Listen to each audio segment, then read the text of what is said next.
الحمد لله رب العالمين والعاقبة للمتقين والصلاة والسلام على رسوله الكريم وعلى آله وصحابه أجمعين أما بعد فأعوذ بالله من الشيطان الرجيم بسم الله الرحمن الرحيم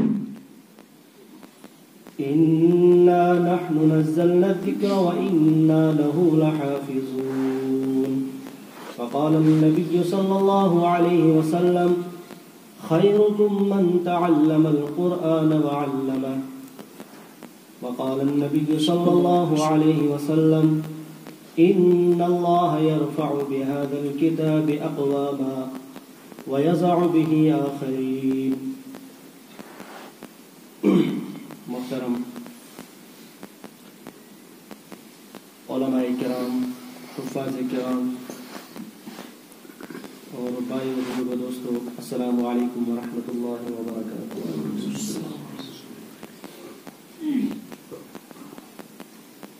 یہاں پہ ہمارے سرپرست مولانا الطاف صاحب موجود ہیں. ان کی موجودگی میں یہاں پہ آنا بے ادبی ہے، لیکن الامر فوق العدل کے تحت ہمیں یہاں پہ آنا پڑا.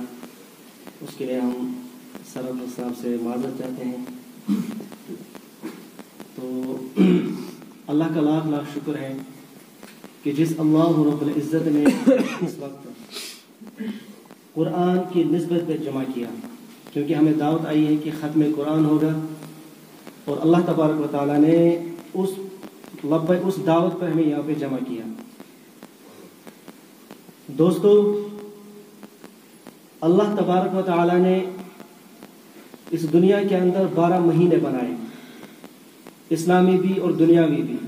تو اسلامی 12 مہینوں کو، جس مہینوں کو افضل فضیلت ہے وہ ہے ماہ رمضان. یہ تمام مہینوں کا سردار ہے. کیونکہ ماہ رمضان میں ایک خصوصیت ہے، اس میں روزے فرض کیے گئے، اور ماہ رمضان میں ایک رات ایسی ہے جسے شب قدر کہتے ہیں، اور وہ اخیر عشرے میں طاق راتوں میں سے ایک رات ہے. ہو سکتا ہے کہ آج کی رات بھی شب قدر ہو، آج بھی طاق رات ہے. اور حضرت نبی اکرم صلی اللہ علیہ وسلم نے فرمایا کہ شب قدر تلاش کرو طاق راتوں میں سے کسی ایک رات میں. اور اللہ تبارک و تعالیٰ نے قرآن میں کہا انا انزلناہ فی لیلۃ القدر، میں نے قرآن کو نازل کیا قدر کی رات میں. کس چیز کو نازل کیا؟ میں نے اس کو نازل کیا قدر کی رات میں. یہاں پہ لفظ قرآن نہیں ہے، تو اس کے لیے ہمیں سورہ بقرہ میں جانا پڑے گا. شہر رمضان الذی انزل فیہ القرآن، اللہ تبارک و تعالیٰ کہہ رہے ہیں کہ میں نے قرآن کو رمضان کے مہینے میں نازل کیا.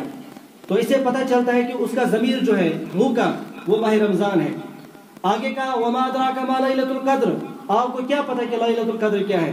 آگے اللہ تعالیٰ خود ہی کہہ رہے ہیں لیلۃ القدر خیر من الف شہر. یہ لیلۃ القدر جو ہے یہ 1000 مہینوں سے افضل ہے.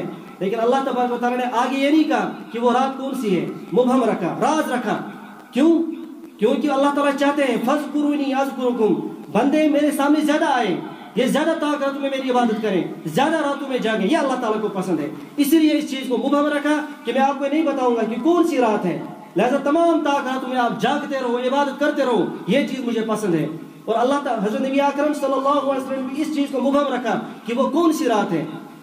کم و بیش 40 صحابہ سے روایت بیان ہے کہ حضرت نبی اکرم صلی اللہ علیہ وسلم نے فرمایا کہ شب قدر طاق راتوں میں تلاش کرو، لیکن یہ نہیں کہا گیا کہ کون سی رات ہے. جو ایک روایت میں آتی ہیں، وہ تابعی تھے، انہوں نے روایت بیان کیا کہ حضرت نبی اکرم صلی اللہ علیہ وسلم کو شب قدر 27 کی رات کو نصیب ہوا، لیکن 40 صحابہ نے یہ بیان نہیں کیا کہ کون سی رات ہے. تو اسی لیے اکثر ہم 27 رب شب مناتے ہیں. اسی لیے حضرت نبی اکرم صلی اللہ علیہ وسلم نے اعتکاف کو، آخری عشرے کے اعتکاف کو سنت علی الکفایہ قرار دیا.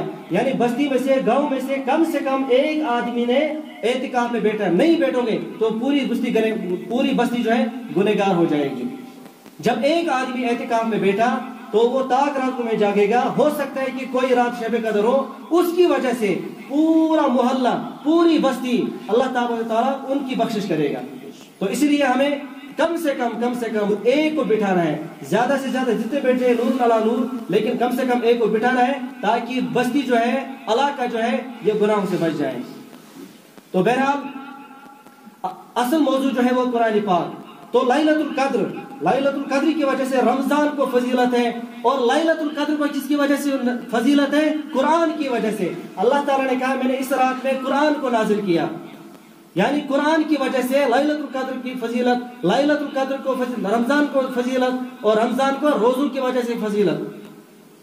تو اللہ تبارک و تعالیٰ نے اس رمضان میں اور لیلۃ القدر کی رات میں قرآن پاک نازل کیا. تو روایت میں آتا ہے کہ آسمان دنیا سے لے کر اس روئے زمین تک 23 سال لگے قرآن کو اترنے میں, 23 سال میں مکمل ہوا. تو پھر کیا کہہ رہے ہیں اللہ تبارک و تعالیٰ کہ میں نے قدر کی رات میں نازل کیا, یعنی عرش سے لے کر آسمان دنیا تک یہ اس ایک رات میں نازل ہوا ہے پورا قرآن پاک. تو پھر آسمانی دنیا سے لے کر حضرت جبرائیل علیہ السلام اس دنیا میں رفتہ رفتہ آیت با آیت سورت بسورت رکوع برکوع اتارتے گئے اور دنیا کو سکھاتے گئے, کیونکہ قرآن مسلمانوں کا دستور, قرآن مسلمانوں کا قانون, قرآن مسلمانوں کا پرچم. حضرت نبی اکرم صلی اللہ علیہ وسلم نے فرمایا ان اللہ یرفع بهذا الكتاب اقواما, اللہ تبارک و تعالی اس قرآن کی وجہ سے بہت سی قوموں کو بلند کریں گے, اور اس کو ترقی کی وجہ سے بہت سی قوموں کو نیست نابود کریں گے, ذلیل و رسوا کریں گے. تو تاریخ گواہ ہے کہ صحابہ نے ایک ہاتھ پہ قرآن اٹھایا اور دوسرے ہاتھ پہ تلوار اٹھائی, پوری دنیا پہ چھا گئے, حکومتیں قائم کی, سلطنتیں قائم کی, قرآن کی وجہ سے قرآن کو قانون بنایا, قرآن کو دستور بنایا. تبھی اللہ تبارک و تعالیٰ نے پوری دنیا میں چھایا. اور انہی کے طریقے پہ کون چلے؟ اسی سال میں اگست کے مہینے میں ایک قوم 20 سال کے بعد دنیا کے سپر پاور کو ٹکر دی قرآن کی وجہ سے. 20 سال کے بعد داڑھی پگڑی ٹوپی, 20 سال کے بعد قرآن کی وجہ سے ان کے طریقے پہ چلے. قرآن نے حضرت نبی اکرم صلی اللہ علیہ وسلم کہا ان اللہ یرفع بهذا الكتاب اقواما, اسی قرآن کی وجہ سے بہت سی قوموں کو بلند کریں گے, ان کو بلند کیا. اور ہم نے قرآن کو چھوڑ دیا, ہم نے پس پشت ڈال دیا, ہم ذلیل و خوار ہو گئے. دنیا میں جہاں پہ کوئی قوم پریشان حال مسلمان ہوگی, جہاں پہ کوئی ذلیل و خوار مسلمانوں کی قوم, جن کے اوپر کوئی ظالم بادشاہ مسلط ہو چکا ہے مسلمانوں کی قوم, کیوں؟ ہم نے قرآن کو پیٹ پیچھے رکھا ہے, ہم نے قرآن کو تاخچو پہ رکھا ہے. کس لیے رکھا ہے؟ جب کوئی مرے گا مولوی صاحب کو بلائیں گے, ختم پڑھائیں گے, پھر واپس رکھیں گے. کس لیے رکھا؟ کوئی سیلاب آئے گا, قرآن کو اٹھا کے سیلاب کے سامنے رکھیں گے. قرآن اس لیے تھوڑی ہے, قرآن پڑھنے کے لیے ہے. ہم نے قرآن سے پوچھا کہ اس دنیا میں مسلمان کیوں آیا, انسان کیوں آیا؟ قرآن نے کہا وَمَا خَلَقْتُ الْجِنَّ وَالْإِنسَ إِلَّا لِيَعْبُدُونَ. ہم نے قرآن کو کہا کہ اس دنیا میں ماڈل کس کو بنائیں, ہم اس دنیا میں نمونہ کس کو بنائیں. قرآن نے کہا لَقَدْ كَانَ لَكُمْ فِي رَسُولِ اللَّهِ أُسْوَةٌ حَسَنَةٌ. حضرت نبی اکرم صلی اللہ علیہ وسلم کی زندگی آپ کے لیے نمونہ ہے, لیکن ہم نے ان کے طریقوں کو چھوڑ دیا. پوری دنیا ہم پہ مسلط ہوگی, غیر ہم پہ مسلط ہوگی. کیوں؟ کیونکہ ہم نے اپنی ڈیوٹی, ہم نے اپنا فرض, ہم نے اپنی یونیفارم چھوڑ دی. اسی دنیا میں آج کے دور میں ایک پولیس والا ہے, سرکار نے اس کو وردی رکھی ہے, یونیفارم رکھی ہے کہ تجھے وردی میں رہنا ہے, ڈیوٹی پہ رہنا ہے. جب وہ یونیفارم میں ڈیوٹی پہ ہوتا ہے, ایک عام مسلمان, ایک عام انسان, ایون کی کوئی آفیسر بھی اس کے سامنے نہیں جاتا, کیونکہ وہ یونیفارم میں ہوتا ہے, وہ ڈیوٹی پہ ہوتا ہے. کوئی اس کے سامنے نہیں جاتے ہیں. گاڑیاں والے آتے ہیں, اگر کوئی کسی کے پاس لائسنس نہیں ہے, ڈاکومنٹ نہیں ہے, وہ اپنا راستہ بدل دیتا ہے. وہاں پہ پولیس والا ہے, اور جب یہی پولیس والا اپنی وردی اتارتا ہے, وہاں پہ کھڑا ہوتا ہے, ہر ایک اس کے پاس آتا ہے, کوئی مارتا ہے, کوئی کچھ کر چلا جاتا ہے. اسی طریقے سے اللہ تبارک و تعالیٰ نے مسلمانوں کو یونیفارم ایک وضاحت دیا تھا. حضرت نبی اکرم صلی اللہ علیہ وسلم کی زندگی داڑھی پہ, منہ پہ داڑھی رکھنا, لیکن ہم نے چھوڑ دیا. حضرت نبی اکرم صلی اللہ علیہ وسلم نے فرمایا کہ جس نے چہرے پہ کینچی لگائی, داڑھی پہ کینچی لگائی, اس نے میرے دل پہ کینچی لگائی. ہم کہاں جا رہے ہیں؟ اور اللہ تبارک و تعالیٰ نے ہمیں ایک ڈیوٹی دی تھی, ایک احکامات دیے تھے کہ آپ نے یہ ڈیوٹی پوری کرنی ہے. نہیں کرو گے تو آپ کے بدلے میں کسی اور کو لاؤں گا, کیونکہ اسلام شروع سے ہے اور آخر تک رہے گا. اسلام مٹے گا نہیں. یہ ہمیں غلط فہمی ہے کہ اسلام کو مٹایا جا رہا ہے. اسلام کو نہیں مٹایا جا رہا, بلکہ مسلمانوں کو مٹایا جا رہا ہے. اور اس وقت لاکھوں کروڑوں میں غیر مسلمان, غیر جو ہیں وہ اسلام قبول کر رہے ہیں, اور ہم لوگ کیا جا رہے ہیں؟ ہم نے اپنی ڈیوٹی, ہم نے اپنی یونیفارم, ہم نے اپنی ذمہ داری چھوڑ دی ہے. وَيَزَعُ بِهَا. اور اللہ تبارک و تعالیٰ اسی قرآن کی وجہ سے بہت سے قوموں کو رسوا کریں گے, ذلیل و خوار کریں گے. اور ہم نے قرآن سے پوچھا کہ ہمیں کہاں جانا ہے تو قرآن نے کہا آپ نے اللہ تبارک و تعالیٰ کے پاس جانا ہے، کیونکہ اس دنیا کے اندر یہ انسان کے اوپر مصیبتیں آئیں گی، کبھی خوشیاں آئیں گی، کبھی غم آئیں گی. ہمارا ایمان ہے والقدر خیرہ وشرہ من اللہ تعالی. جب ہم خوش ہوتے ہیں تو کہتے ہیں کہ اللہ تعالیٰ نے مہربانی کی. جب ہمارے اوپر کوئی مصیبت آتی ہے کہتے ہیں خدا اس کا بوئی ہو بیچ نہ کہیں. ہم شرک کرتے ہیں، کفر کرتے ہیں، کیونکہ بعض باتیں ایسی ہیں جو کہنے میں چھوٹی ہیں لیکن ان چھوٹی باتوں کی وجہ سے ہم ایمان سے چلے جاتے ہیں، پتہ بھی نہیں چلتا. بھائیو بزرگوں دوستو، اس قرآن کو اللہ تبارک و تعالیٰ نے خود ہی کہا کہ میں نے اس قرآن کو نازل کیا اور میں ہی اس کی حفاظت کروں گا. لہذا ہمارے اوپر ایسا نہیں ہے تو ہم نے اس قرآن کو یاد کرنا ہے، اس قرآن کا تفسیر پڑھنا ہے، اس کا ترجمہ پڑھنا ہے، اس کو اپنا قانون بنانا ہے، دستور بنانا ہے. تو ہم نے اللہ تبارک و تعالیٰ سے دعائیں کرنی ہے، یا اللہ اس قرآن کا کام ہم سے لے لے، اسلام کا کام ہم سے لے لے. قرآن مٹنے والا نہیں ہے. بہت سی کتاب، اس سے پہلے بھی 3 کتابیں آسمانی کتابیں اتری، ان میں رد و بدل ہوا، لیکن قرآن میں کوئی رد و بدل نہیں ہوا. 1400 سال پہلے جن الفاظ میں قرآن پاک نازل ہوا بعینہ، انہی الفاظ میں آج بھی موجود ہیں. بہت سارے جو ہے دشمن اسلام، بہت سارے دشمن اسلام اس قرآن کو مٹانے چلے تھے، اللہ تبارک و تعالیٰ نے ان کا نیست نابود کر دیا. اور حال ہی میں ایک سرما آیا تھا، کیا نام ہے اس کا، وسیم رضوی، قرآن کو بدلنے چلا تھا، کہا تھا 26 آیتیں ڈیلیٹ کر دو، لیکن اللہ تبارک و تعالیٰ نے اسی کو بدل دیا. کہا تو مسلمان نہیں، اس نے اپنا نام بھی تبدیل کر دیا. قرآن کو بدلے نکلنا تھا لیکن اللہ تعالیٰ نے اسی کو بدل دیا. تو اللہ تبارک و تعالیٰ کے ساتھ کوئی چیلنج نہیں کر سکتا، اس قرآن کے ساتھ کوئی چیلنج نہیں کر سکتا. قرآن ہمارا ایمان ہے، قرآن دستور ہے، لیکن ہم نے کیا کرنا ہے، ہم نے اس قرآن کی حفاظت کرنی ہے، ہم نے اس قرآن کو اپنی زندگی میں لانا ہے، ہمیں اس قرآن کو پڑھنا ہے. اس کے لیے ہمیں کیا کرنا ہے، اس کے لیے ہمیں اپنی اولاد کو قرآن پاک کی تعلیم دینی ہے. اپنے اولاد میں سے کم ایک بچے کو حافظ قرآن بنانا ہے. اس مسجد میں آج ختم قرآن ہوا، معصوم بچہ حافظ ثاقب صاحب، مبارک کے لائق ہے اس کے والدین جنہوں نے بچپن میں ایسے نوجوان کو، ایسے اولاد کو ایک دارالعلوم میں ایڈمٹ کیا. آج مدارس میں بہت سارے کہتے ہیں کہ مدارس کچھ نہیں دیتے. ایک تلخ حقیقت آپ سنیں، ہم مدارس کو الزام نہیں دے سکتے، ہمیں کوئی حق نہیں بتا ہم مدارس کو الزام دیں. ہمارے پاس جب اولاد ہوتی ہے ہم اوپر سے نیچے تک پرکھتے ہیں، جانچ کرتے ہیں کہ اس میں سے کریم کیا ہے. اس کریم کو ہم اعلیٰ سے اعلیٰ پرائیویٹ سکول میں ایڈمٹ کراتے ہیں. پھر جب کوئی بچتا ہے اس کو گورنمنٹ سکول میں ڈال دیتے ہیں. پھر جب کوئی بچتا ہے گورنمنٹ سکول کے لائق بھی نہیں ہوتا اس کو دارالعلوم میں ایڈمٹ کرا دیتے ہیں. مولوی صاحب کو یہ بھی کہتے ہیں، مولوی صاحب اترایم پرائیویٹ سکول تھی، اترایم گورنمنٹ سکول تھی، یہ سدھرا کہ وہ عزت میں صحیح. مگر یہ دارالعلوم ایسے ناسور کو بھی انسان بنا دیتا ہے. اور وہی بچہ 5 سال کے بعد کسی مسجد میں امامت کرتا ہے، آپ ہی کا امام بنتا ہے، آپ ان کے مقتدی بنتے ہیں. لیکن جب اگر ہم ایسے کریم حافظ ثاقب صاحب جیسے کریم مدارس کو دیں گے تو مدارس ایسا پروڈکٹ ہمیں دے گا. عالی شان قرآن اس نے پڑھا، یہاں کے لوگوں کو مزہ آیا قرآن سننے میں. ورنہ ہم نماز پڑھتے ہیں ہمیں یہ بھی نہیں پتا یہ نماز ہمیں بد دعائیں کرتی ہیں. فوائل للمصلین الذین هم عن صلاتهم ساہون. بربادی ہو ان نمازیوں کے لیے جو اپنی نماز میں غفلت کرتے ہیں، سستی کرتے ہیں.